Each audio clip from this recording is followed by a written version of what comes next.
Bonjour tout le monde. Content de vous voir aussi nombreux ce matin. J'espère que le Seigneur va nous bénir avec la présence de chacun ce matin. Avant toute chose, nous allons prier. Seigneur, nous voulons te remercier parce que tu nous permets d'être ici ce matin. Merci Seigneur pour ceux qui sont revenus de vacances. Et nous te prions pour ceux qui sont encore absents. Te demandons de les garder, de les bénir. Merci aussi pour ceux qui nous visitent. Nous te prions de les bénir et qu'ils se sentent ici en famille avec leurs frères et sœurs. Merci Seigneur de nous garder ce matin, de nous parler encore à travers ta parole et reçois notre adoration Seigneur, comme un parfum de bonne odeur. Sois loué pour tout. Amen. Amen. Voilà, alors comme notre habitude, on va passer aux annonces. Donc cet après-midi à 13h pour les seniors qui se sont inscrits. Leur réunion qui recommence. Donc je suis certain qu'ils vont manger, qu'ils vont très bien manger. Je sais qu'Olivier est à la cuisine et tout. Donc, on connaît Olivier comme bon cuistot. Alors, donc demain les Builders, donc pour terminer de préparer notre évangélisation du mois d'octobre.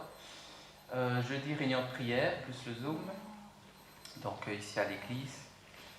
Le 8 du 9, week-end d'église. Là, je vais peut-être laisser la place à Oli si tu as des annonces à partager.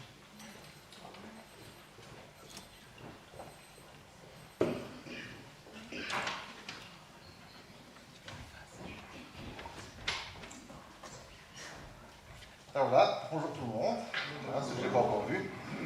Alors, deux petites annonces. La première, comme Jeff l'a dit, pour le camp de famille. Alors, le camp de famille, donc le week-end du 8, 9 et 10 septembre. Tout commence à bien se régulariser, mais vous pouvez encore vous inscrire pour se joindre à nous la journée du dimanche. Donc, je rappelle, le dimanche ici, il y aura des navettes qui seront faites, et tout le culte se fera au domaine de Wiginon, à Soumagne. Donc, même si vous ne participez pas à l'entièreté du camp, vous pouvez venir le dimanche et manger avec nous. Pour ça, par contre, il faut vraiment le confirmer pour aujourd'hui, parce que Dany viendra vous trouver après le culte pour deux choses, pour voir si vous voulez venir manger éventuellement ou pas, et pour prendre votre date de naissance. Ce n'est pas un piège, c'est vraiment le camp qui nous demande absolument de remplir ça. Donc, Dany passera parmi vous par après. Ceux qui le souhaitent, il y a un programme qui sera affiché ici, donc le programme est déjà fait, avec pas mal de surprises. Aussi, une petite méditation en plus à 7h30 du matin, pour les courageux, d'accord, devant un café pour se réveiller. C'est Marc qui fera, bon, pour ceux qui le connaissent, c'est double challenge. Et donc, on aura le café méditation à 7h30. Et puis, on aura une belle surprise en fonction du temps, à l'extérieur ou à l'intérieur. Donc, soit on sortira et on fera une très belle excursion, soit on restera à l'intérieur et il y aura des ateliers. S'il y a des questions, Karine, Anne-Laure, Dany sont là, n'hésitez pas. Alors, comme Jeff l'a dit, les joyeux seniors. Alors, j'espère que vous n'avez pas mangé hier soir, parce qu'il y aura suffisamment aujourd'hui. Donc, je rappelle simplement le thème, c'est le permis de conduire. Donc, aujourd'hui, on a un rôle un peu particulier. À part de cuisiner, on va jouer aux policiers. Donc, vous allez avoir des policiers, d'accord, aussi bien au service qu'en cuisine. Et donc, ça fait un peu le thème aussi du repas. Comme ça, pour ceux qui ne seraient pas inscrits, vous avez une idée de en quoi ça va consister, ou pas. Donc l'entrée, c'est faites attention aux policiers, car ils peuvent vous embrouiller, voire vous prendre même pour une truffe. Je laisse votre imagination sur ça. Le plat principal, c'est faites attention, joyeux seniors, aux feux de signalisation que vous trouverez sur la route. Et le dessert, c'est si vous n'y avez pas pris attention, faites attention, vous venez de vous prendre une fameuse prune, et l'amande va être très salée. Alors comme dans la Bible, il est dit, l'homme ne se nourrira pas de pain seulement. Je vous laisse d'abord bien entendu vivre le culte ce matin et vous nourrir la parole de Dieu. Et on se retrouve alors tout à l'heure cet après-midi pour le menu. Voilà, merci.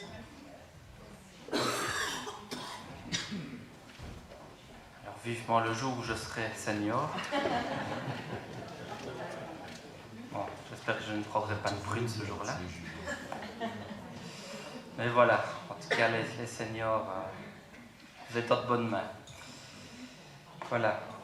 Alors, après ces bonnes nouvelles, donc le week-end d'église, les 75 ans de Genneval, n'oubliez pas, C'est un bon moment d'aller rencontrer les frères et sœurs d'autres églises. Et alors, comme je l'ai annoncé avec les Builders, donc Espoir 2023 du 2 au 15 octobre. Donc on reviendra vers vous pour la semaine de prière et puis pour expliquer tout ce qui aura lieu à ce moment-là. Voilà. Alors je vous invite à ouvrir votre... non, pas tout de suite, après. On va commencer par un chant aujourd'hui, changer un peu. Et je vous invite à chanter le chant 26, à nouveau réunis. Et pour ce chant, on va se lever pour élever nos voix vers le Seigneur.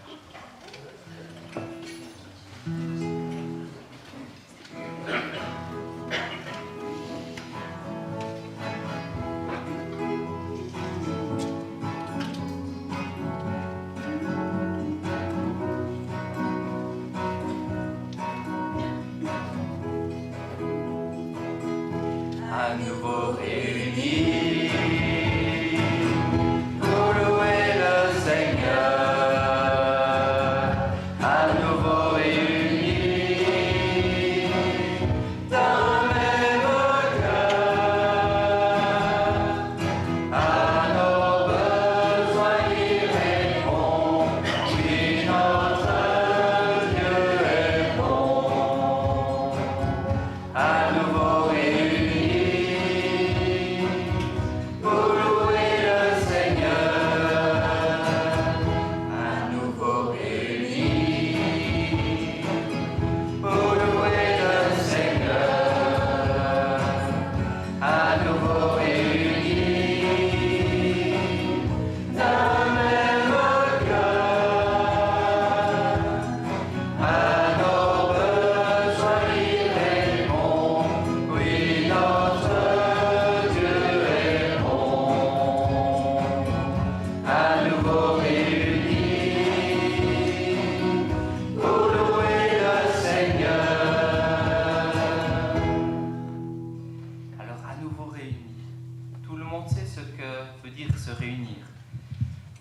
Si on regarde les synonymes du verbe réunir, on y retrouve entre autres les verbes connecter, lier, raccorder, solidariser et souder. Et ces verbes donnent un sens plus profond à notre présence ici ce matin. Nous sommes ici afin d'être connectés, connectés entre nous, connectés avec le Seigneur, et le Seigneur que nous louons bien sûr.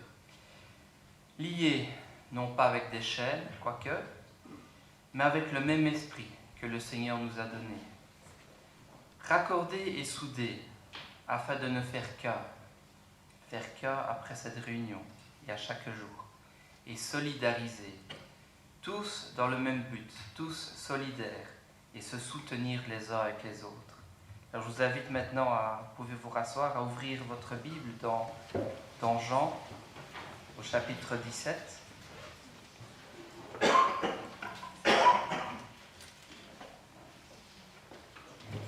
Alors le titre du chapitre 17 dans ma Bible, c'est « La prière sacerdotale ». C'est la prière que le Seigneur Jésus a faite pour nous, pour ses frères. Et au verset 13, on lit ceci. Donc chapitre 17, verset 13. « Et maintenant je vais à toi, et je dis ces choses dans le monde, afin qu'ils aient en eux ma joie parfaite. Je leur ai donné ta parole, et le monde les a haïs, parce qu'ils ne sont pas du monde, comme moi je ne suis pas du monde. Je ne te prie pas de les ôter du monde, mais de les préserver du mal. Ils ne sont pas du monde, comme moi je ne suis pas du monde. Sanctifie-les par ta vérité, ta parole est la vérité. Comme tu m'as envoyé dans le monde, je les ai aussi envoyés dans le monde. Et je me sanctifie moi-même pour eux, afin qu'eux aussi soient sanctifiés par la vérité. Ce n'est pas pour eux seulement que je prie, mais encore pour ceux qui croiront en moi par leur parole, afin que tous soient un, comme toi, Père, tu es en moi, et comme je suis en toi, afin qu'eux aussi soient en nous, un en nous, pour que le monde croie que tu m'as envoyé. On peut s'arrêter un instant là. Le Seigneur nous aime, nous le savons tous, et avant de passer par les souffrances, il prie le Père, afin de nous protéger pendant son absence. Et au travers de sa prière, il nous encourage à être un, ensemble, et un avec Dieu, d'un même esprit, d'une même pensée. Et le Seigneur Jésus, dans sa prière, ajoute aussi ceci au verset 22. Je leur ai donné la gloire que tu m'as donnée, afin qu'ils soient un comme nous sommes un, moi en eux et toi en moi, afin qu'ils soient parfaitement un et que le monde connaisse que tu m'as envoyé et que tu les as aimés comme tu m'as aimé. Le Père nous aime comme le Fils, et il vit en nous et avec nous à chaque instant de notre vie. Avons-nous déjà manqué de rien? Bien que certains moments sont difficiles, parfois, c'est vrai, on manque un peu d'argent, ça arrive, mais le Seigneur ne nous lâche pas, il ne nous laisse pas. Il est toujours à nos côtés, il nous garde entre ses mains. Et nous pouvons continuer avec le chant 91. J'aime ta présence, Jésus, parce qu'il est toujours à nos côtés. Nous pouvons nous lever pour ce chant.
Quand sera venu le Consolateur que je vous enverrai de la part du Père, l'Esprit de vérité qui vient du Père, il rendra témoignage de moi.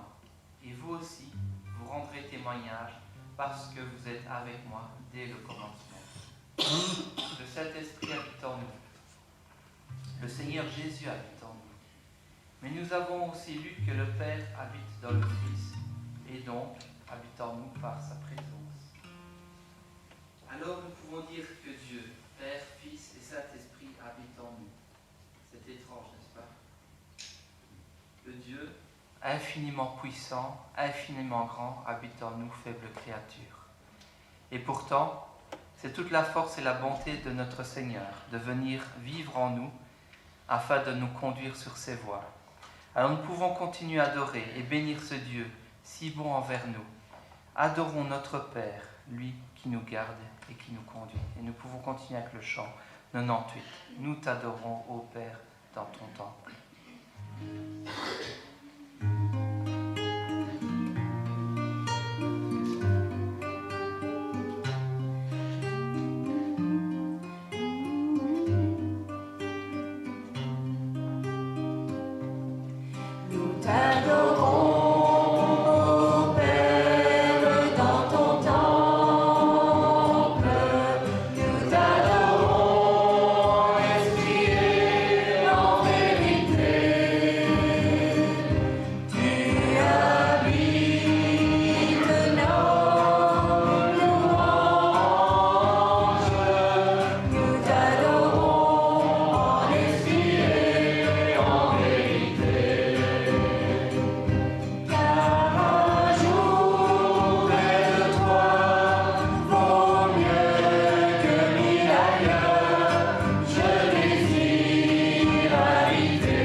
envoyé le Fils a demandé au Père d'envoyer le Saint-Esprit en nous, et il nous envoie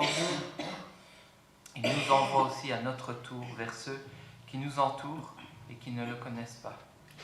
Il est si bon et désire prendre soin de chacun de nous, afin que nous soyons un comme Christ est un avec le Père. Nous pouvons chanter le chant 62. Mon Dieu est si bon, il prend bien soin de moi. Et ce Dieu si fidèle, sais-tu qu'il pense à toi? C'est ce que nous pouvons dire à chacun de ceux qui nous entourent.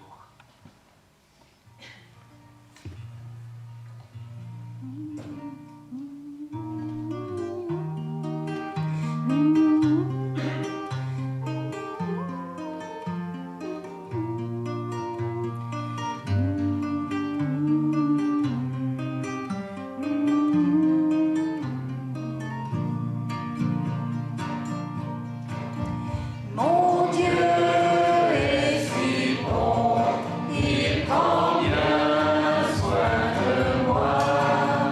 Ce Dieu si fidèle, sais-tu qu'il pense à toi? Il voudrait t'aider dans tes difficultés. Il faut que tu viennes à lui tel que tu es.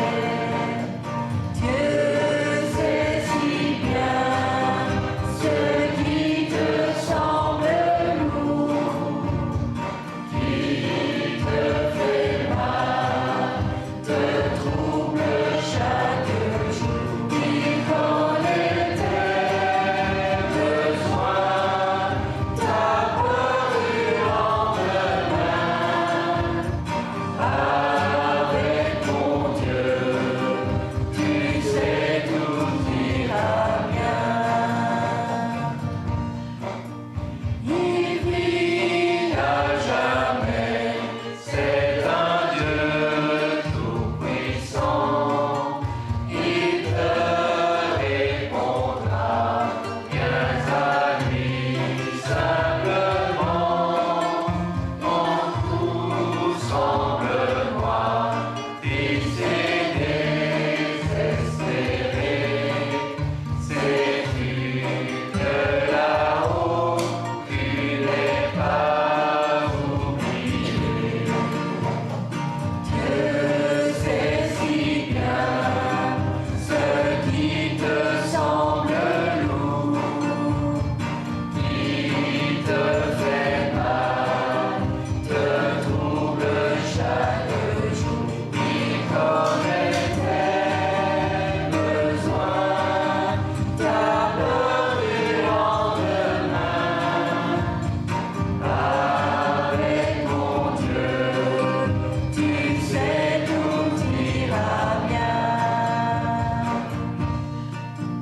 Mon Dieu t'aidera, il conduira tes pas. Si tu veux marcher, te plier à sa loi, alors ne crains plus, tu peux compter sur lui. Il accomplira tout ce qu'il a promis.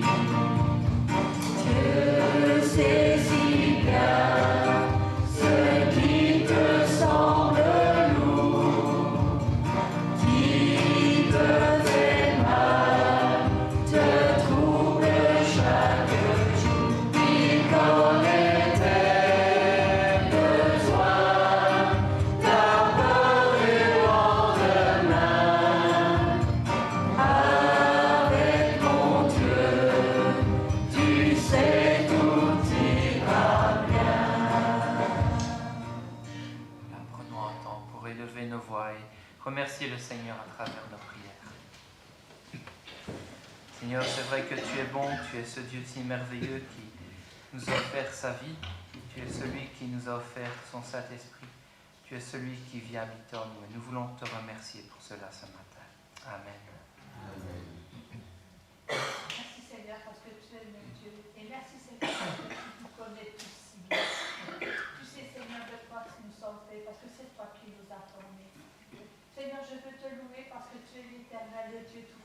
puissant. Tu es le créateur des cieux et de la terre.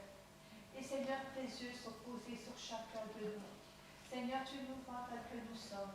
Et Seigneur, tu as donné pour cela ton Fils, le Seigneur Jésus. Merci Seigneur Jésus parce que toi tu as accepté de venir sur la terre. Merci parce que tu es venu Seigneur et tu nous as présenté le Père. Seigneur, tu as fait la volonté de ton Père et tu as Seigneur accepté de mourir sur la croix de Golgotha pour nous. Seigneur, merci pour cet amour incommensurable. Merci Seigneur pour cet amour parfait, cet amour qui se donne tout entier. Merci Seigneur parce que tu te révèles à ton amour chaque jour. Merci parce que tu es un Dieu vivant. Tu es l'Éternel. Merci parce qu'en toi nous pouvons mettre notre confiance. Et Seigneur, merci parce que tu veux Seigneur que tous nous soyons sauvés. Seigneur, nous voulons te glorifier, nous voulons t'honorer Seigneur. Et nous voulons te remercier pour tout ce que tu as fait, ce que tu feras encore. Et merci pour tout ce que tu es. Au nom de Jésus-Christ. Amen. Amen. Oui, Seigneur, comme nous venons de le chanter, tu connais nos peines, tu connais nos soucis. Mais je sais que tu es là. Tu nous soutiens chaque jour. Tu nous encourages chaque jour. Et je veux encore maintenant te dire tout mon amour et te dire, Seigneur, merci pour Jésus. Amen. Amen. Seigneur Jésus, merci à ta parole. J'appelle à toutes nos prières. Amen. Amen.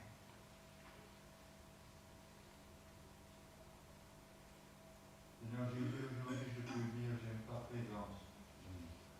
Tu sais qu'il n'en a pas toujours été ainsi. Tu sais que je ne voulais surtout pas être dans ta présence. Merci Seigneur parce que tu nous as aimés, tu m'as aimés. Tu t'es révélé à chacun de nous, et aussi à moi. Nous te demandons pourquoi qui est notre Dieu, ce grand Dieu, si bon, mais aussi un grand Dieu redoutable. Et ta parole nous dit que c'est une chose terrible de tomber entre les mains du Dieu vivant. Et tu n'as pas voulu la mort du pécheur, tu as voulu qu'il se repente, qu'il juge. Et pour cela, tu as détourné la colère que nous méritions. Et tu l'as détourné sur ton bien-aimé, le seul juge. Merci Seigneur Jésus d'avoir accepté de payer le prix, de donner ta vie pour que nous ayons la vie, pour que nous soyons acceptés par toi. Merci Seigneur pour cette heure que tu bénis et que tu nous enrichis de ta présence. Nous te remercions Seigneur pour ce que tu as préparé pour nos âmes. Amen. Éternel Dieu, Père de notre Seigneur Jésus-Christ, Papa, quel privilège de nous donner d'être ici avec toi. Seigneur, il y a beaucoup qui sont dans les hôpitaux. Il y a beaucoup, Père éternel, qui ne se sont pas réveillés aujourd'hui. Mais toi, tu as permis que nous puissions nous réveiller. Il y a beaucoup qui pleurent, ô Père. Il y a beaucoup qui sont mal dans leur peau, qui sont mal dans leur morale. Seigneur, toi tu as permis que nous soyons là ensemble. Que toute la gloire et l'honneur te reviennent au Père. Papa, nous voulons te prier, te supplier au Père, pour nos frères et sœurs qui sont malades.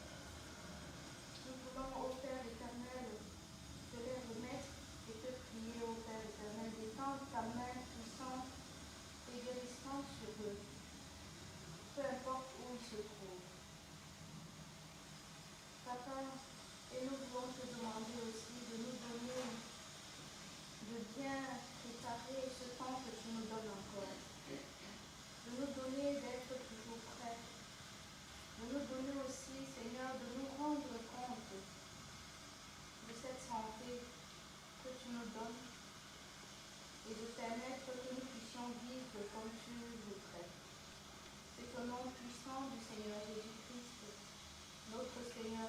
l'honneur, que nous t'en prions au Père. Amen. Amen. Merci Seigneur pour ce privilège que nous avons de pouvoir t'élever, de t'honorer. Seigneur, tu es notre Créateur, le Dieu de l'univers. Tu es celui qui a envoyé ton Fils pour que nous ayons la liberté de pouvoir louer, adorer ton nom et d'avoir la vie éternelle. Seigneur, merci, car tu es ressuscité, tu es à la droite du Père, tu intercèdes pour nous. Merci Seigneur pour tous tes bienfaits. Amen. Amen. Seigneur, David disait, quand il se repentait de son péché avec Bathsheba, il disait que tu n'as pas voulu des sacrifices d'animaux, mais que celui que tu honores, le sacrifice que tu honores, c'est un sacrifice d'action de grâce. Parce que toi, tu sondes le cœur, et tu veux que la vérité soit au fond du cœur. Donc merci Seigneur, parce que tu sondes le cœur, tu connais les pensées de tout homme, de toute femme qui t'appelle. Tu nous connais parfaitement, Seigneur. Et en cela, tu es merveilleux. Merci Seigneur, vraiment encore de nous parler ce matin. Merci pour la parole que tu as préparée. Merci pour ton serviteur enseignement. Merci pour tous ceux qui ont mis à part du temps, Seigneur, pour te rendre, Seigneur, pour donner, Seigneur, en culte ce matin. Je te remercie pour chacun de nous. Je prie vraiment, Seigneur, que tu parles à chacun de nous.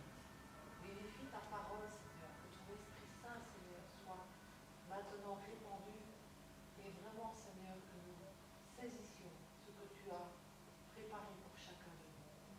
Sois vraiment béni, Seigneur, pour ce temps parfait, pour ce temps merveilleux, de la rencontre avec toi ensemble, Seigneur. Unis dans cet esprit, dans ton esprit. Sois béni, Seigneur.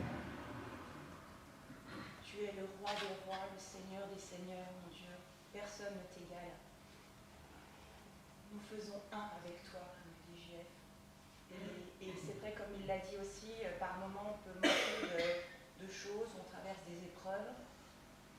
Mais si vraiment nous gardons les yeux rivés sur toi, Seigneur, alors là tu nous donnes ta paix. Et comme tu le dis, ta paix qui surpasse toute intelligence. Cette paix, si on n'a pas cette foi que tu nous donnes, ben cette paix, on ne peut pas l'avoir. Seigneur, merci pour ta paix. Et ce matin, je veux te prier particulièrement pour sa vie, que tu puisses la visiter, qu'elle puisse ressentir tout l'amour que tu as pour elle, qu'elle puisse ressentir toutes nos prières et tout l'amour des frères et sœurs ici, et qui pensent à elle. Je sais que je ne comprends pas tout, Seigneur, mais l'important, c'est pas savoir, on ne pourra pas tout savoir, mais Seigneur, je veux avoir les yeux rivés sur toi, afin de garder ta paix, Seigneur. Et en tout cas, je sais que dans toute ma vie, je peux dire que jamais tu m'as abandonné, et que tu es un Dieu merveilleux, juste, parfait. Et je veux te dire que je t'aime encore ce matin. Au nom de Jésus. Amen.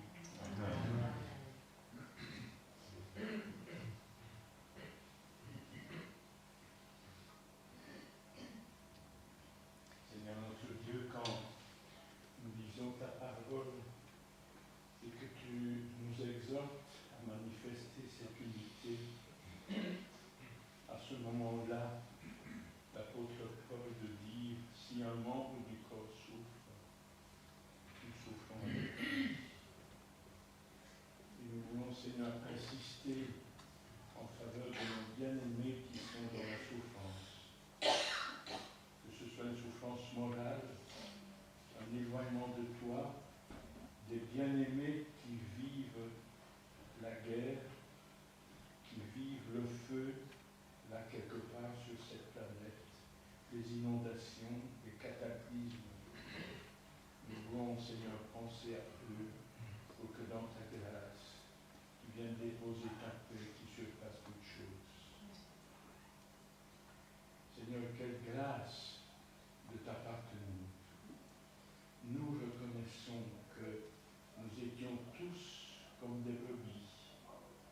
chacun suivait sa propre voie.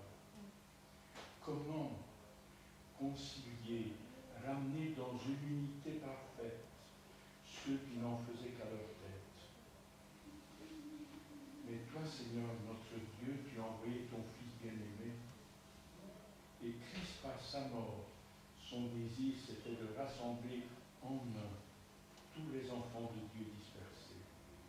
C'est vrai que cette réalité, nous l'attendons avec joie lorsque nous serons dans la gloire, autour de l'agneau.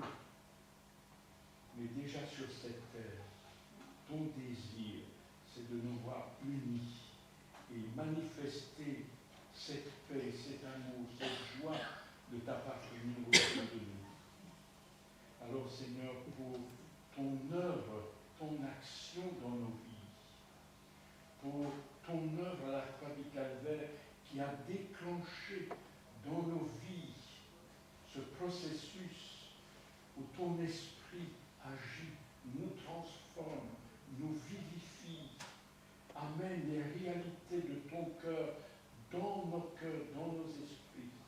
Nous voulons se dire, Seigneur, merci pour ton œuvre, ta vie dans nos vies, au point que notre désir est celui de l'apôtre Paul. Ce n'est plus nous, ce n'est plus moi qui vis, mais c'est Jésus qui vit sa vie en nous et au travers de nous. Le monde pourra alors voir que nous sommes vraiment des enfants de Dieu si nous sommes unis, marchant dans la paix. Ô Seigneur, que ton œuvre se réalise et incline nos cœurs à ta volonté. Et pour le sacrifice de la croix, pour ton œuvre parfaite, pour ta résurrection, pour ton intercession à la droite du Père, Seigneur, nous te bénissons et te rendons gloire. Amen. Amen.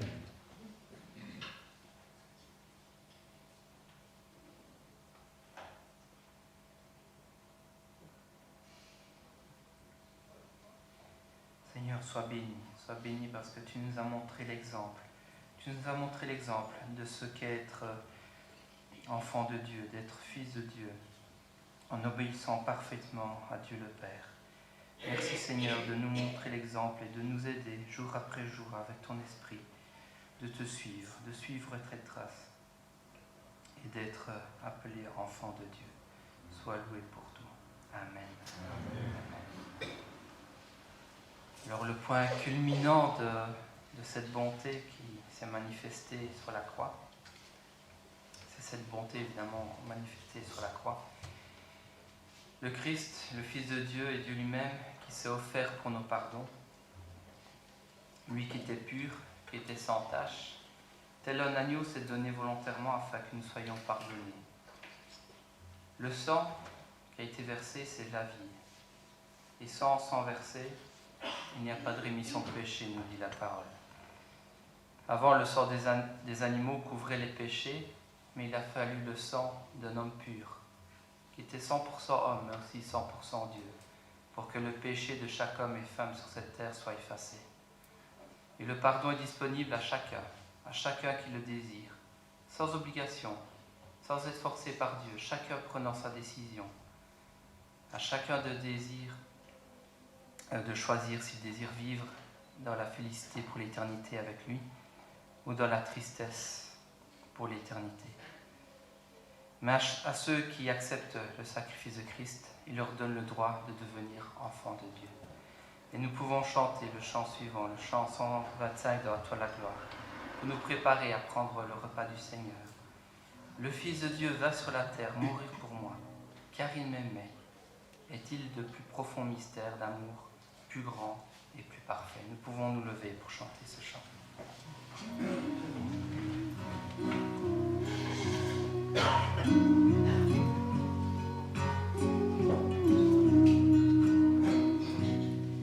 Le Fils de Dieu va sur la terre mourir pour moi, car il m'aimait.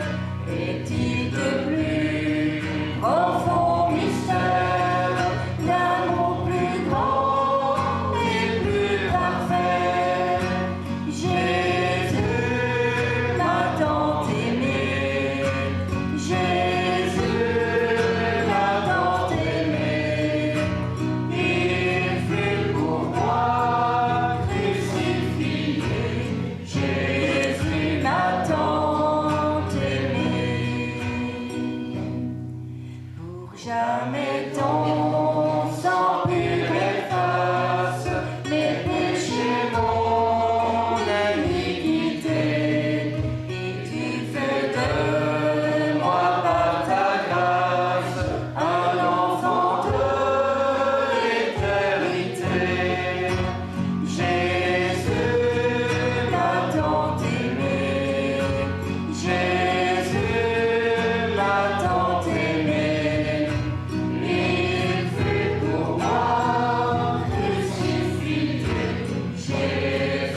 tu sois, ce sauveur t'aime, bien cœur brisé, bien confiant.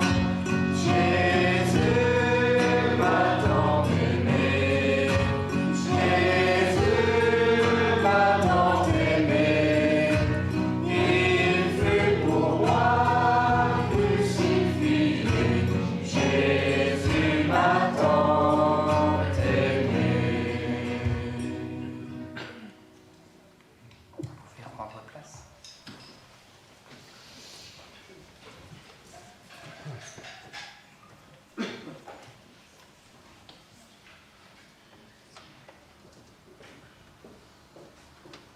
Alors, le Seigneur Jésus nous a laissé en souvenir de ce qu'il a fait, de ce qu'il est, la Sainte Seine. Cette scène est un rappel de son sacrifice, un rappel de ce qu'il a fait pour nous. Mais cela ne s'arrête pas là. Ça nous rappelle aussi qu'il est ressuscité, qu'il est vivant. Et c'est une joie de pouvoir participer en tant que frères et sœurs, unis ensemble, prendre ce moment. L'heure étant venue, il se mit à table et ses apôtres avec lui, et il leur dit: j'ai désiré vivement manger cette Pâque avec vous avant de souffrir. Car je vous le dis, je ne la mangerai plus, jusqu'à ce qu'elle soit accomplie dans le royaume de Dieu. Et ayant pris une coupe et rendu grâce, il dit: prenez cette coupe et distribuez-la entre vous. Car je vous le dis, je ne boirai désormais plus du fruit de la vigne jusqu'à ce que le royaume de Dieu soit venu. Ensuite, il prit le pain et après avoir rendu grâce, il le rompit et leur donna en disant: ceci est mon corps qui est donné pour vous. Faites ceci en mémoire de moi. Ainsi, ce matin, nous faisons ceci en mémoire de notre Seigneur.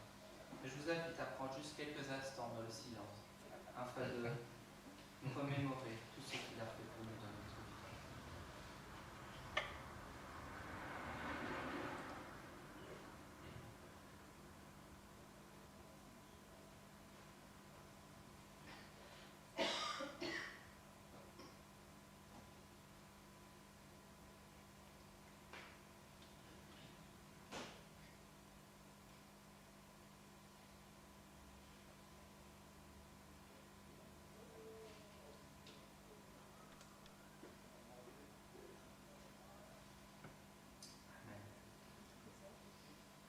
Maintenant, tous ceux qui sont passés par les eaux du baptême et bien sûr qui ont accepté le Seigneur Jésus de se lever.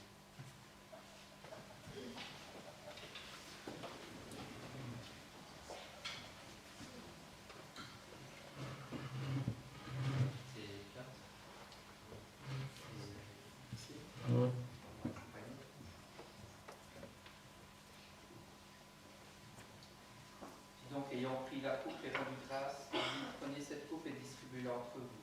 Car je vous le dis, je ne boirai désormais plus du fruit de la vigne jusqu'à ce que le royaume de Dieu soit venu. Je m'en ai à Pierre de prier pour la vie.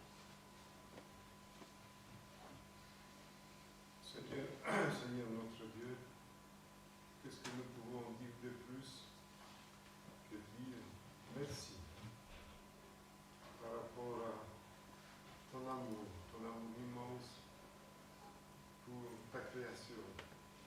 Merci parce que tu as aimé les hommes et que tu as donné tout ce que tu avais de plus précieux, ton Fils unique, Jésus-Christ, qui a pris notre place sur la croix, qui a pris notre place pour la condamnation que nous méritions et qui a pris sur lui nos péchés. Merci Seigneur pour cet amour manifesté pour chacun de nous, chacun qui accepte ce sacrifice. Et merci pour cette coupe maintenant qui nous rappelle le sang de ton Fils bien-aimé qui a coulé pour nous, pour que nous puissions être lavés et propres pour nous trouver devant ta face pour l'éternité. Merci.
corps qui est donné pour vous.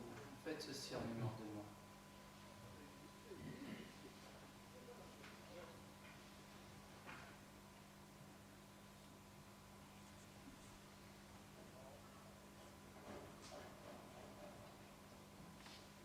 De même, après le repas, il a ordonné en disant: cette coupe est la nouvelle alliance en mon sang, qui est répandue pour vous.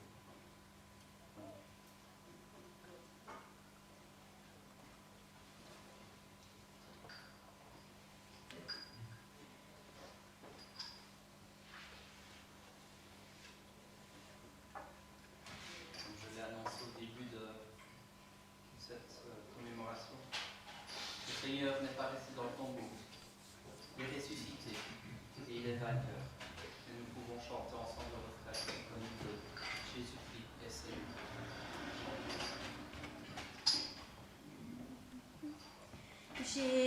Jésus-Christ est Seigneur. Il est sorti du tombeau, il est vainqueur.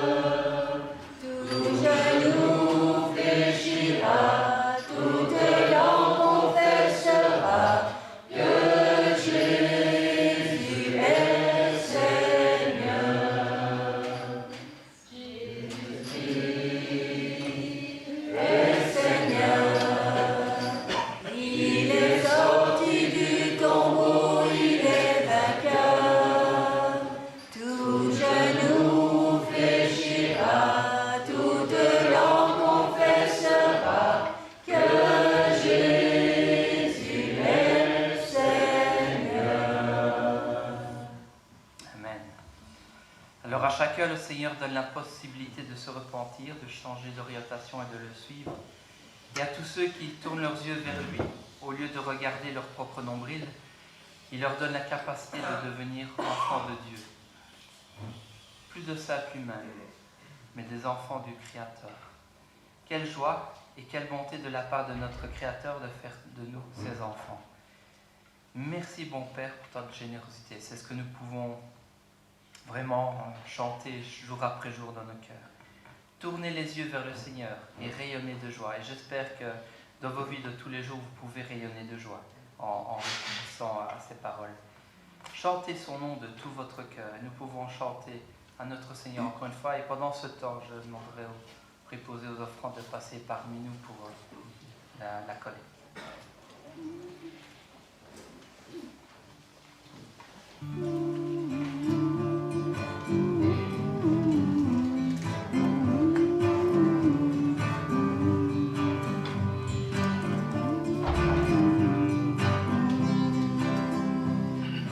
Tournez les yeux vers le Seigneur et rayonnez de joie.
notre frère Paolo va apporter.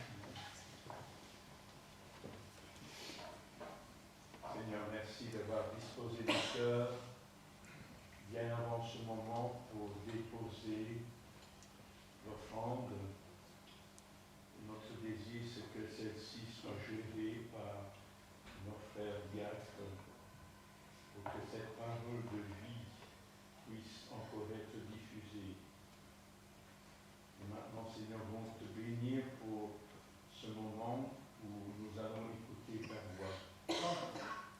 Demandons que toute distraction, toute pensée autre que la tienne disparaisse de nos esprits et que toi seul mènes avec autorité parler à nos cœurs. Notre désir, c'est que cette parole entendue puisse être placée en pratique dans notre vie de chaque jour. Alors nous nous asseyons devant toi et comme Samuel autrefois, nous te disons, Seigneur, parle à nos cœurs pour la gloire de ton nom. Amen. Amen.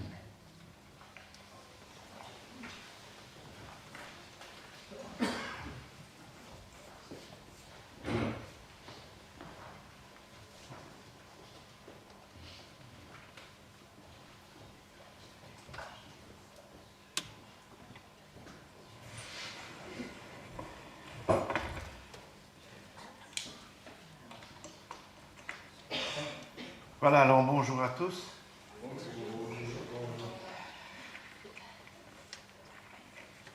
Alors j'avais pensé commencer par cette phrase, vous n'êtes pas sans savoir, mais je corrige, vous n'êtes plus sans savoir, puisque notre frère Olivier vous l'a annoncé que cet après-midi il y aura la réunion des joyeux gentils seigneurs. Alors le thème de cet après-midi, ce sera le permis de conduire. Alors j'ai pensé que ce serait pas mal de partir de ce permis de conduire pour voir où nous pouvons arriver dans le domaine spirituel, dans le domaine biblique. Alors le permis de conduire, d'abord qu'est-ce que c'est? Eh bien c'est une permission, une autorisation de conduire sur la route. Qu'est-ce qu'il faut faire pour obtenir cette autorisation, cette permission? Eh bien, il faut acquérir la connaissance du code de la route. Et donc, il faut lire, mémoriser, comprendre aussi les nuances. C'est pas toujours facile, hein, le permis de conduire, ça devient très, très compliqué. Hein. Moi, je ne voudrais pas le repasser. Hein. Et donc, il faut bien connaître tout cela, savoir aussi l'appliquer sur la route, savoir maîtriser un véhicule à moteur. C'est à toutes ces conditions que le permis de conduire est octroyé.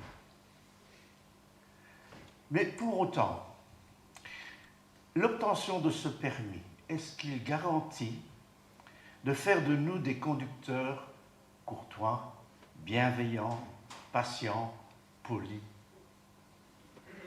Je ne suis pas sûr. Je ne suis pas sûr. En effet, vous pouvez très bien connaître toutes les règles, savoir bien maîtriser votre véhicule, mais est-ce que vous savez, nous savons, nous, maîtriser notre comportement? Là est la question. Alors, si vous prenez un candidat au permis de conduire, lorsqu'il va se présenter devant l'examinateur, il va se présenter, il va essayer de se raser, si c'est un homme, hein, il va essayer de se raser, d'avoir l'air éveillé, même s'il a passé de mauvaises nuits. Et donc, il va essayer de donner une bonne impression. Alors, il va répondre à toutes les questions impeccablement. Sur la route, il va se montrer très maître de son véhicule. Il va être courtois aussi, bien laisser la priorité de droite. il va s'arrêter au passage pour piétons, il va inviter la petite dame à passer en faisant un beau petit sourire. Et tout ça. Et alors l'examinateur, bon, il est content, c'est très bien, voilà, et il a son permis de conduire. Mais est-ce que, par la suite, comment va-t-il se comporter sur la route? Parce qu'il a la permission de conduire parce qu'il connaît. Mais sur la route, malheureusement, c'est le cas de plus en plus, malheureusement, eh bien, une fois le permis de conduire en poche, eh bien, après, on fait n'importe quoi. Tant qu'on n'est pas flashé, tant qu'on n'est pas vu par un policier, eh bien, malheureusement, moi aussi, hein, j'en fais partie aussi parfois, ben, voilà, je fais un peu n'importe quoi. Et donc, cette connaissance des lois, des codes, des règles, ne permet pas de nous changer, de changer notre personnalité, notre caractère. Ne permet pas de faire de nous des conducteurs courtois, bienveillants, patients, polis, etc. Il y a donc bien conduire, bien maîtriser le véhicule, et il y a bien se conduire. Et donc le permis de conduire ne fait pas de nous des gens qui savent se conduire. J'ai pensé à un dessin animé, une vidéo, un dessin animé que j'avais vu et qui m'avait fait beaucoup rire. C'est un très vieux dessin animé des années 50 de Walt Disney, et ça s'appelle Otto ma boule. Et alors vous voyez, c'est le chien, je ne sais pas si c'est, comment est-ce qu'il s'appelle encore, je ne me rappelle plus. Plutôt. Non, c'est l'autre, Goofy, je ne sais plus. Et vous voyez qu'il sort de chez lui, bien habillé, cravate, costume, tout, des belles chaussures. Et alors il sort avec un sourire béat, comme ça. Au passage dans son jardin, il hume le parfum d'une fleur. Il s'émerveille de la beauté de son jardin. Et il évite de marcher sur une fourmi, parce qu'il ne ferait pas de mal à une fourmi. Hein. Et alors, voilà, il se dirige vers son garage, il ouvre son garage, il rentre dans sa voiture, il ferme la portière, il met ses mains sur le volant, et là, il y a un phénomène étrange et effrayant qui se produit. Monsieur piéton se transforme en monsieur conducteur. Et vous le voyez se transformer, devenir méchant, égoïste. Et alors vous voyez, il part sur la route et c'est vraiment quelqu'un de complètement différent. Il insulte les autres, il est égoïste, il fait n'importe quoi. La route, oui, la route m'appartient, bien sûr, la route m'appartient. Je paye assez des impôts, hein. Et voilà, donc, vous voyez que les règles, à elles seules, ne peuvent pas changer notre être profond. Conclusion, oui, non, pas conclusion, hein. Calmez-vous. Hein. Qu'est-ce que nous pouvons en déduire? C'est que donc lire, mémoriser une suite de règles, les appliquer, même si on les applique, ne nous rend pas meilleurs dans notre comportement. Pour cela, il faudrait que nous puissions adhérer à ces règles et non pas les subir, non pas obéir parce qu'il faut bien, mais il faudrait qu'on puisse les aimer. Et c'est pas facile, hein. Moi, voilà par exemple le tunnel de Coin, à 50 km/h.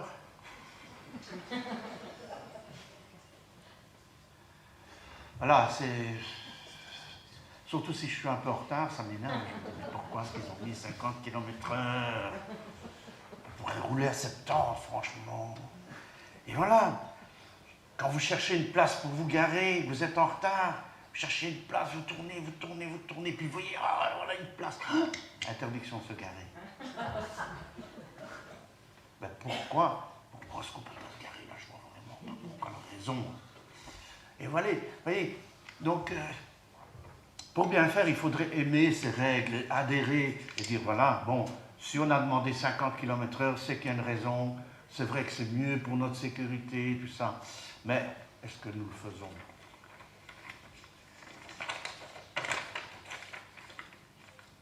Alors, quand on parle de courtoisie au volant, on pourrait donner quelques exemples ici. Hein. C'est un peu trop haut. Et vous allez voir que ces caractéristiques du conducteur courtois nous rappellent les caractéristiques que doivent refléter les chrétiens. Par exemple, se mettre à la place de l'autre. Est-ce qu'on le fait quand nous sommes au volant, et surtout lorsque nous sommes en retard, que nous sommes énervés, stressés. Garder son calme dans les bouchons, lors de travaux, déviations.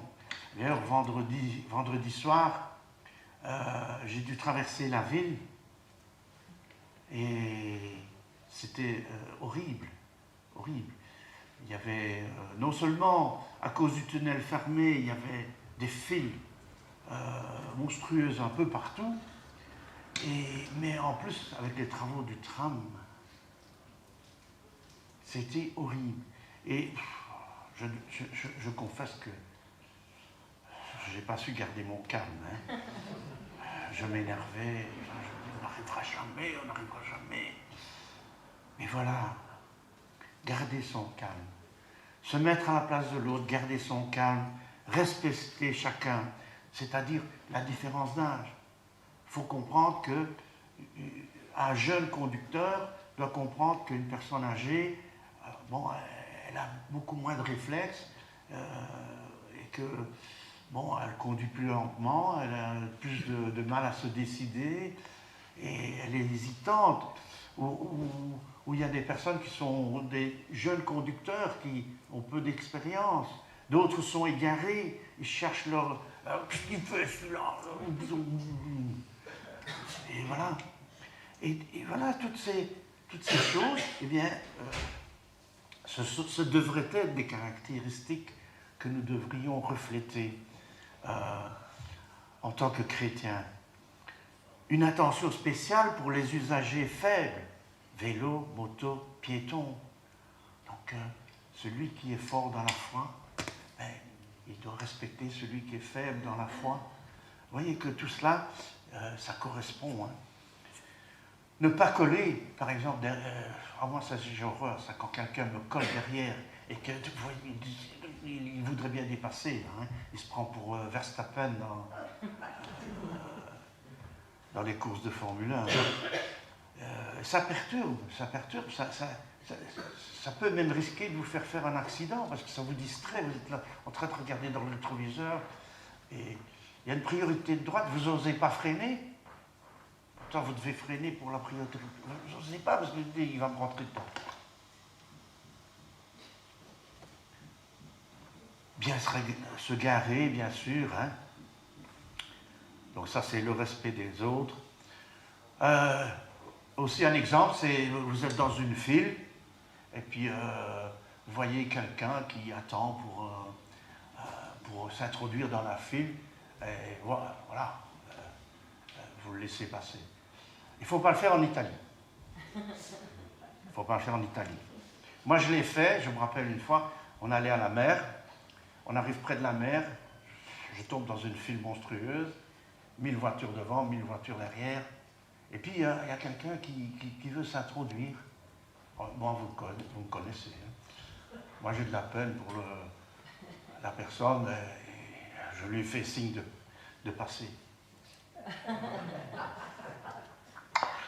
J'ai eu droit à un concert tonitruant de klaxons. J'ai cru qu'on allait venir me chercher et me jeter dans l'eau, dans la mer. Ah, faites pas ça en Italie. Quoique, ce genre de comportement, malheureusement, est en train de gagner le monde entier. Malheureusement. Ce n'est plus seulement en Italie, mais c'est partout maintenant. Alors voilà, donc, le code de la route ne peut pas faire de nous des conducteurs courtois, bienveillants, polis.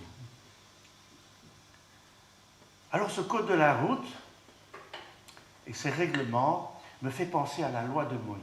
Et là, nous entrons dans le domaine de la Bible, du spirituel. Ça me fait penser donc à la loi de Moïse. Une loi qui a été donnée par Dieu. Cette loi, elle est sainte, bonne et juste, mais cependant, elle a ses limites. Alors nous allons voir d'abord dans Hébreux, au chapitre 8, à partir du verset 7.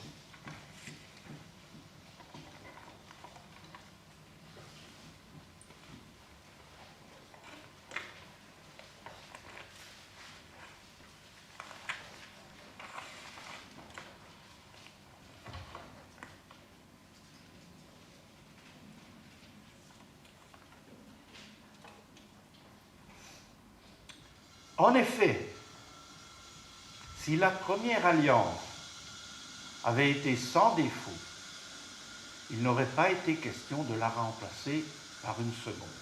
Logique. Car c'est avec l'expression d'un blâme que le Seigneur dit à Israël, « Voici les jours viennent, dit le Seigneur, où je ferai avec la maison d'Israël et la maison de Juda une alliance nouvelle. Non comme l'alliance que je traitais avec leur père, le jour où je les saisis par la main pour les faire sortir du pays d'Égypte, car ils n'ont pas persévéré dans mon alliance. Et moi non plus, je ne me suis pas soucié d'eux, dit le Seigneur.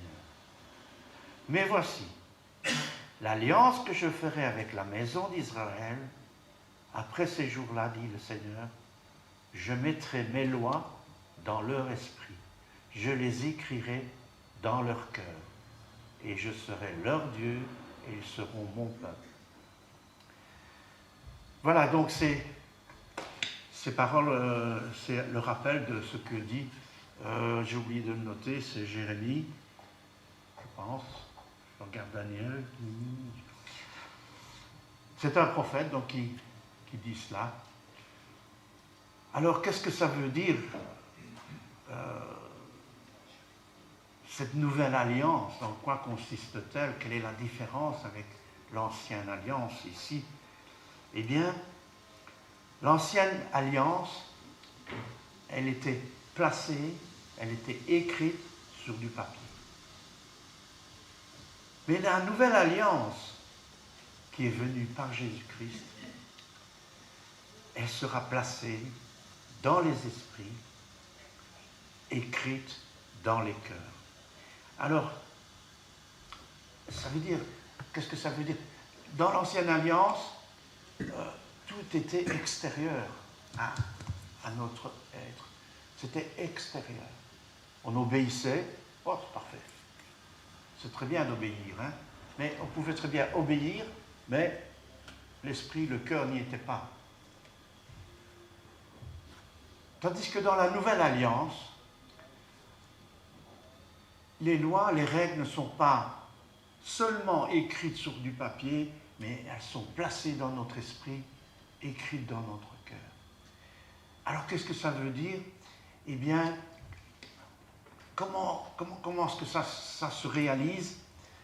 Eh bien, lorsque nous prenons conscience de notre état de pécheur, lorsque nous prenons conscience et que nous nous repentons de ça, parce que cette prise de conscience nous attriste. Alors nous nous tournons vers Dieu et nous demandons, Seigneur, sauve-moi. Et le Seigneur a donné Jésus afin qu'il meure sur la croix pour nous. Alors lorsque je donne mon cœur au Seigneur, lorsque j'accepte le Seigneur comme mon sauveur personnel, eh bien, comme l'a dit JF tout à l'heure, le Saint-Esprit vient habiter en nous. Le Saint-Esprit vient habiter en nous, et c'est ce qu'on appelle la conversion, la nouvelle naissance. Nouvelle naissance, on devient une nouvelle créature. Alors bien sûr, tout n'est pas résolu. Je ne pense pas que sur quelques minutes, on va devenir quelqu'un de complètement différent. Mais le Saint-Esprit qui habite en nous va commencer à faire de nous une nouvelle personne. Et nous allons voir plus loin ce que le Saint-Esprit en nous va produire. Et pour ça, nous allons lire dans Romains au chapitre 8, à partir du verset 1.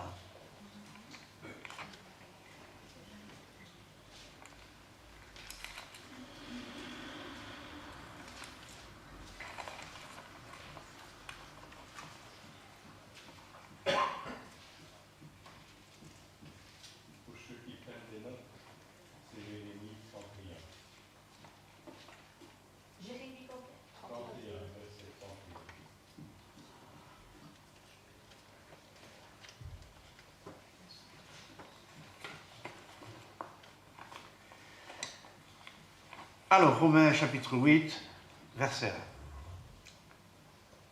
1. Il n'y a donc maintenant aucune condamnation pour ceux qui sont en Jésus-Christ.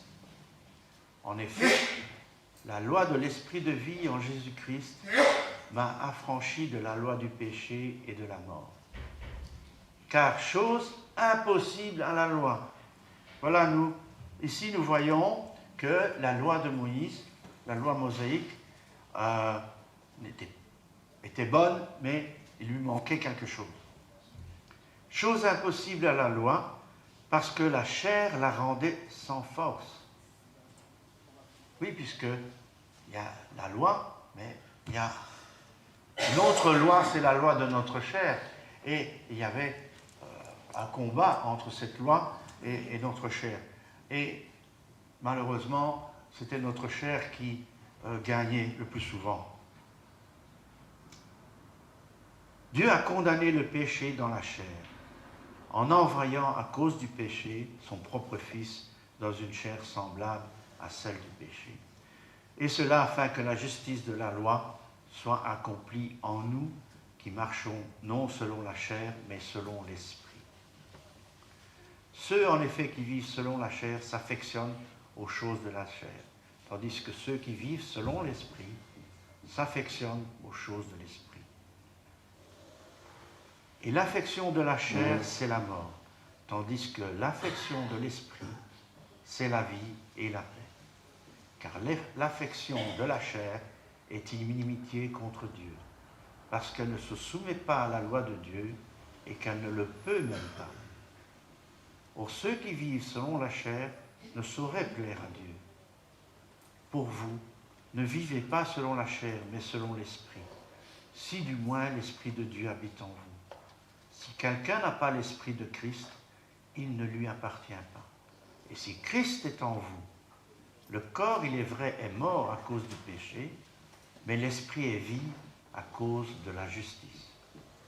Et si l'Esprit de celui qui a ressuscité Jésus d'entre les morts habite en vous, celui qui a ressuscité Christ d'entre les morts rendra aussi la vie à vos corps mortels par son Esprit qui habite en vous. Ainsi donc, frères, nous ne sommes point redevables à la chair pour vivre selon la chair. Si vous vivez selon la chair, vous mourrez. Mais si par l'Esprit vous faites mourir les actions du corps, vous vivrez. Car tous ceux qui sont conduits par l'Esprit de Dieu sont fils de Dieu. Et vous n'avez point reçu un esprit de servitude pour être encore dans la crainte, mais vous avez reçu un esprit d'adoption par lequel nous crions « Abba Père ». L'Esprit lui-même rend témoignage à notre esprit que nous sommes enfants de Dieu. Voilà donc ce texte bien, cela nous montre la grande différence qu'il y a avec la loi mosaïque. Dans la Nouvelle Alliance, on parle ici de la loi de l'esprit de vie, c'est-à-dire l'Évangile. Donc nous voyons que l'Évangile vient compléter, non pas abolir la loi de Moïse, mais la compléter. D'abord, la loi de Moïse n'était pas capable de nous sauver de la condamnation. Elle était là pour rappeler que nous sommes des pécheurs et pour essayer de diriger la population, les gens, à se comporter convenablement. Mais elle n'était pas capable d'assurer notre salut. Pourquoi? Parce que ce n'est pas uniquement par l'obéissance aux règles, c'est-à-dire par les œuvres, que nous pouvons être sauvés, mais par la foi. Et donc, ici, eh bien, nous voyons que cette différence essentielle, c'est-à-dire que nous ne pouvons pas obtenir le salut uniquement en obéissant à des règles. Pourquoi? Parce que ces règles, l'obéissance aux règles, c'est très bien d'obéir, mais cela ne nous change pas.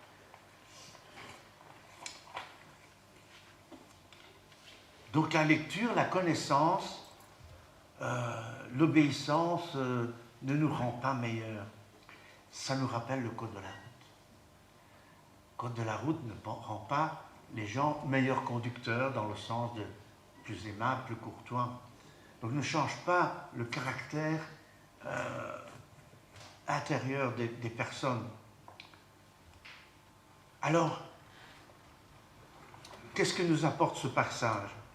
Vous voyez que dans le verset 2 et 3, nous lisons le verset 2 et 3, « En effet, la loi de l'esprit de vie en Jésus-Christ m'a affranchi de la loi du péché et de la mort.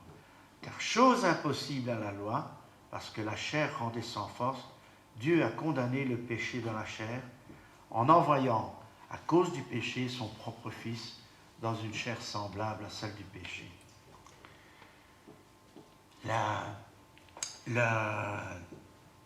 La loi de l'esprit de vie, l'Évangile, nous libère du péché et de la mort. Verset 4. « Et cela afin que la justice de la loi soit accomplie en nous, qui marchons non selon la chair, mais selon l'esprit. » Au verset 4, nous voyons que cette loi nous rend capables d'accomplir la loi de Dieu, c'est-à-dire d'obéir à la loi de Dieu, mais non pas d'une manière forcée, mais d'une manière agréable, je veux dire. Du verset 5 à 13, « Ceux en effet qui vivent selon la chair s'affectionnent aux choses de la chair, tandis que ceux qui vivent selon l'esprit s'affectionnent aux choses de l'esprit. Et l'affection de la chair, c'est la mort, tandis que l'affection de l'esprit, c'est la vie et la paix. Car l'affection de la chair est inimitié contre Dieu, parce qu'elle ne se soumet pas à la loi de Dieu, et qu'elle ne le peut même pas. »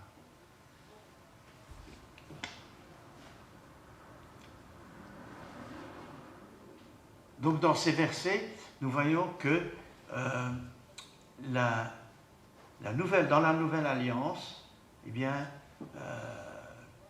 la Nouvelle Alliance nous transforme notre nature et nous donne la force de remporter la victoire sur notre chair non rachetée. Et je continue, « Ceux qui vivent selon la chair ne sauraient plaire à Dieu. Pour vous, vous ne vivez pas selon la chair, mais selon l'esprit. Si du moins l'Esprit de Dieu habite en vous. » Donc, comme nous l'avons rappelé, l'Esprit de Dieu qui habite en nous nous rend capables d'avoir la victoire sur la chair. Et si Christ est en vous, le corps, il est vrai, est mort à cause du péché, mais l'Esprit est vie à cause de la justice. Et si l'Esprit de celui qui a ressuscité Jésus d'entre les morts habite en vous, celui qui a ressuscité Christ d'entre les morts, rendra aussi vie à vos corps mortels par son esprit qui habite en vous. Ainsi donc, frères, nous ne sommes point redevables à la chair pour vivre selon la chair. Si vous vivez selon la chair, vous mourrez, mais si par l'esprit vous faites mourir les actions du corps, vous vivrez. Donc vous voyez que, chose impossible à la loi, l'Évangile peut nous transformer. Donc, je ne dis pas qu'on devient complètement différent d'une minute à l'autre, hein, mais va commencer un processus qui va prendre peut-être du temps aussi, hein, mais qui va nous transformer peu à peu. Pourquoi? Parce que nous avons en nous cette loi écrite dans nos cœurs, placée dans notre esprit. Au verset 14-16 maintenant, nous lisons « Car tous ceux qui sont conduits par l'Esprit de Dieu sont fils de Dieu. Et vous n'avez point reçu un esprit de servitude pour être encore dans la crainte, mais vous avez reçu un esprit d'adoption, par lequel nous crions « Abba Père ». L'Esprit lui-même rend témoignage à notre esprit que nous sommes enfants de Dieu. Dans ces versets, nous trouvons la confirmation de notre adoption comme enfants de Dieu. Et nous n'avons pas reçu un esprit de servitude pour être encore dans la crainte. Qu'est-ce que ça veut dire? Certains, parfois, je me souviens, on dit oui, on ne doit pas avoir peur puisqu'on n'a pas reçu un esprit de servitude, donc on ne doit pas être dans la crainte. Moi, je ne suis pas tellement d'accord avec cette interprétation. Ici, il s'agit, vous n'avez pas reçu un esprit de servitude dans le sens que, et vous n'êtes plus dans la crainte dans le sens que nous obéissons aux ordonnances de Dieu, non plus par crainte de la sanction, mais par amour. C'est ça la différence. Donc nous ne sommes plus comme des esclaves qui ont peur de désobéir à leur maître, mais nous avons un esprit d'adoption, d'enfants qui sont, voilà, nous sommes contents d'obéir à notre Père, comme un enfant est content de faire la joie de ses parents.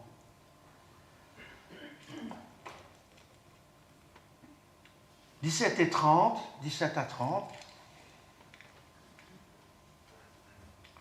Or, si nous sommes enfants, nous sommes aussi héritiers de Dieu et co-héritiers de Christ.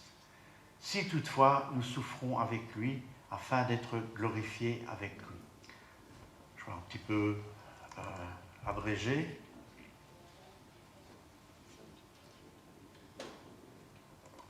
Nous aussi qui avons les prémices de l'Esprit, verset 23, en attendant l'adoption, la rédemption de notre cœur, car c'est en espérance que nous sommes sauvés.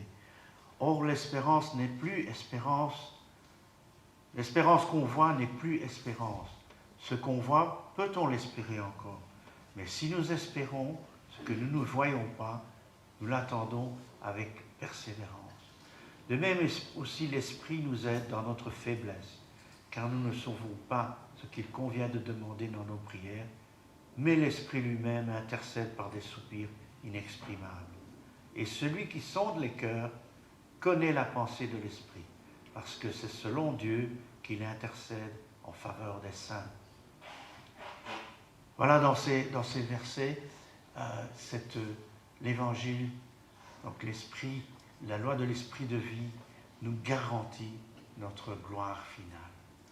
Nous confirme notre adoption comme enfant de Dieu et nous confirme et garantit que nous allons être glorifiés près du Seigneur.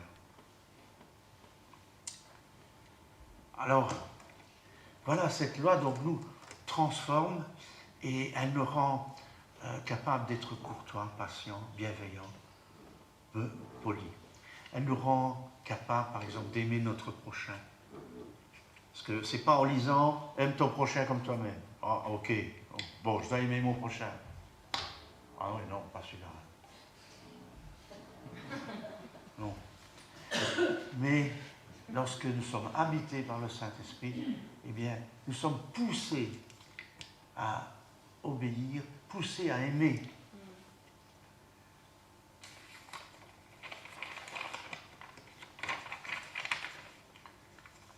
Conclusion maintenant, la vraie. Voilà, nous qui avons la connaissance de cette nouvelle alliance, de cet évangile, de cette loi de l'esprit de vie, nous qui savons combien a coûté notre salut, les souffrances, le sang de Christ, la vie de Christ, attachons-nous à cette loi. Ne nous contentons pas de la subir, d'obéir parce qu'il faut bien, mais attachons-nous à mettre en pratique cette loi avec empressement, avec joie, avec amour, en disant tu veux cela, tu veux que je sois comme ça, je le veux aussi. Ça me rappelle la fin d'un poème. Je ne sais pas pourquoi, mais il y a des choses qui me restent dans la tête, des choses anciennes. Et puis je ne sais même pas ce que j'ai vu comme film hier soir. Mais ce poème, à la fin, disait « Vouloir ce que Dieu veut est la seule science qui nous met le cœur en repos. Vouloir ce que Dieu veut. Seigneur, tu veux cela pour moi, je le veux aussi. » Il ne faut pas seulement obéir, mais vouloir, chercher la volonté de Dieu et obéir avec amour. Que nous puissions tous dire, comme David, dans le psaume 119, au verset 97, que nous puissions dire comme lui, comme j'aime ta loi. Elle est tout le jour l'objet de ma méditation. Voilà ce que je voulais vous partager ce matin. Merci. Amen.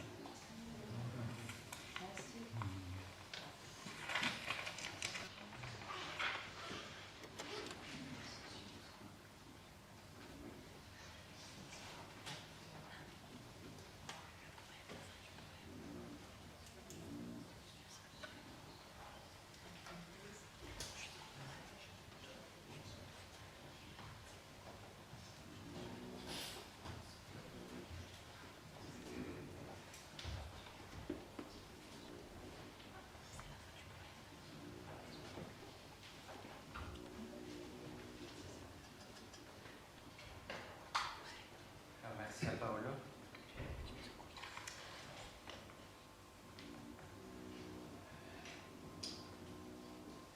Celui qui a l'Esprit de Dieu reçoit aussi le pardon de ses péchés. Plutôt le contraire, celui qui a reçu le pardon de ses péchés reçoit l'Esprit de Dieu. Il fait de nous des enfants. Et comme Paul l'a dit, si on recherche vraiment la volonté du Seigneur, eh bien nous avons la paix au cœur. Et j'espère que c'est ce que chacun de vous désire ce matin, avoir la paix dans le cœur pour toujours. Alors pour terminer ce culte, je vous invite à chanter le chant 204 qui exprime aussi qui est Jésus. Jésus est l'espoir pour chacun de nous, et l'espoir pour tous. Jésus, espoir des nations. Jésus, soutien aussi pour ceux qui pleurent. Il est la source de tout espoir sur terre. Il est la lumière de la nuit. Il est la vérité en tout temps. Et nous pouvons nous lever pour chanter ce dernier chant.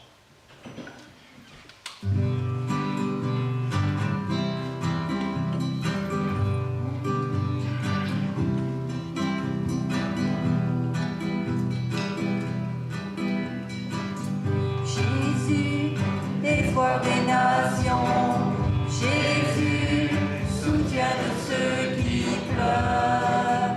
Tu es la source de tout espoir sur terre. Jésus, lumière dans la nuit, Jésus, vérité en tout temps.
les paroles de bénédiction de l'apôtre Paul.